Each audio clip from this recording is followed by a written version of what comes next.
വെനസ്വേലയിലെ American കടന്നാക്രമണത്തിനെതിരെ CITU അഖിലേന്ത്യാ സമ്മേളന പ്രതിനിധികളുടെ പ്രതിഷേധം. CITU നേതൃത്വത്തിൽ വിശാഖപട്ടണത്ത് പ്രതിഷേധ റാലി നടത്തി. വെനസ്വേലയ്ക്ക് ഐക്യദാർഢ്യം പ്രഖ്യാപിച്ചുകൊണ്ട് സമ്മേളനം പ്രമേയം പാസാക്കി. സന്തോഷ് തയ്യാറാക്കിയ റിപ്പോർട്ട് കാണാം. വെനസ്വേലൻ ജനതയ്ക്ക് ഇന്ത്യൻ തൊഴിലാളി വർഗത്തിന്റെ ഐക്യദാർഢ്യ പ്രഖ്യാപനത്തിനാണ് വിശാഖപട്ടണം സാക്ഷ്യം വഹിച്ചത്. അമേരിക്ക വെനസ്വേലയിലേക്ക് നടത്തിയിട്ടുള്ള കടന്നാക്രമണം ഉടൻ അവസാനിപ്പിക്കണമെന്ന് പ്രമേയത്തിലൂടെ സമ്മേളനം ആവശ്യപ്പെടുകയും ചെയ്തു.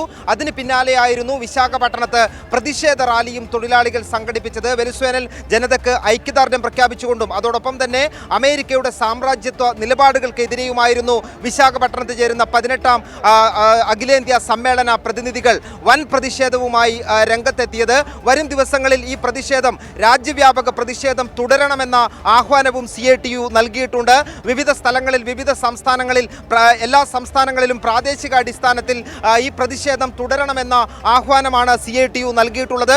അതോടൊപ്പം തന്നെ പ്രതിനിധി സമ്മേളനത്തിൽ ഈ വെനസ്വേലൻ ജനതയ്ക്ക് ഐക്യദാർഢ്യം പ്രഖ്യാപിച്ചുകൊണ്ടുള്ള പ്രമേയവും സമ്മേളനം പാസാക്കി. അമേരിക്കൻ സാമ്രാജ്യത്വം അവസാനിപ്പിക്കണമെന്നും വെനസ്വേലയിലേക്ക് നടത്തിയിട്ടുള്ള കടന്നാക്രമണം അടിയന്തരമായി അവസാനിപ്പിക്കണമെന്നാണ് CITU എന്ന പ്രമേയമാണ് പ്രതിനിധികൾ ഐക്യകണ്ഠേന പാസാക്കിയിട്ടുള്ളത്. അതോടൊപ്പം തന്നെ മഡോറോയെയും കുടുംബത്തെയും തടങ്കലിൽ വെച്ചിട്ടുള്ള US-ന്റെ നടപടി അവസാനിപ്പിക്കണം, ഉടൻ തന്നെ അദ്ദേഹത്തെ വിടുതൽ ചെയ്യാൻ തയ്യാറാകണമെന്നും CITU പ്രമേയത്തിലൂടെ ആവശ്യപ്പെട്ടു. വരും ദിവസങ്ങളിലും ഈ അമേരിക്കൻ സാമ്രാജ്യത്തിനെതിരെ വെനസ്വേലയിലേക്ക് നടത്തിയിട്ടുള്ള കടന്നാക്രമണത്തിനെതിരെ വലിയ പ്രതിഷേധം സംഘടിപ്പിക്കുന്നതിനാണ് CITU ആഹ്വാനം നൽകിയിട്ടുള്ളത്. പൊരുതുന്ന വെനസ്വേലൻ ജനതയ്ക്ക് ഇന്ത്യൻ തൊഴിലാളി വർഗത്തിന്റെ ഐക്യദാർഢ്യ പ്രഖ്യാപനത്തിനാണ് വിശാഖപട്ടണം സാക്ഷ്യം വഹിച്ചത്.